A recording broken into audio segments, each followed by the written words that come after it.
I am going to have a chai latte with oat milk. Oh, okay. Yes. Do you want any sweeteners in there? Why don't you surprise me?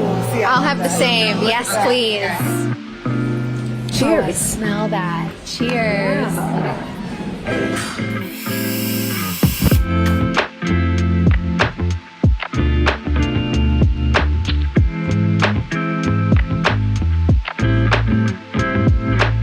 This is June Ambrose, award-winning stylist, entrepreneur, and the creative director at Puma.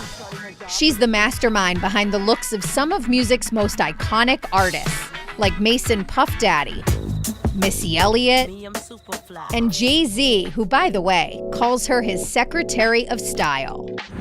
Cheers again. Oh, wow. Cheers. The flavor profile is very unique. Today, the two of us are at Cup in Bed-Stuy. One of the owners is Angela Yee, best known for being 1/3 of the Breakfast Club.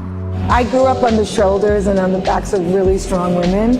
So anytime I can celebrate them through everything that I touch, I really try to highlight and amplify their voices and be very inclusive. And I keep score of all of that. Keeping Score is the name of her new collection at Puma. But to understand her successes of today, we have to go back a little bit to when June was just a little girl.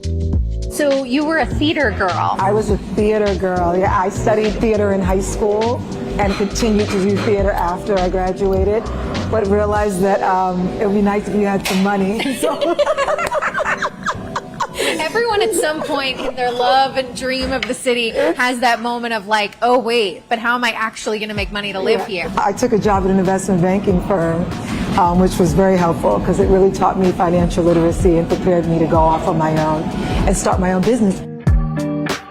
She's a graduate of New York City public schools, and both of her children are as well.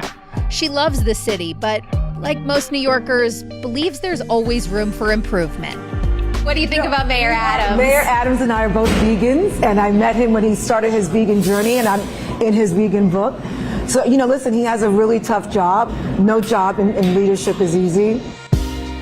This year, the city is celebrating 50 years of hip-hop.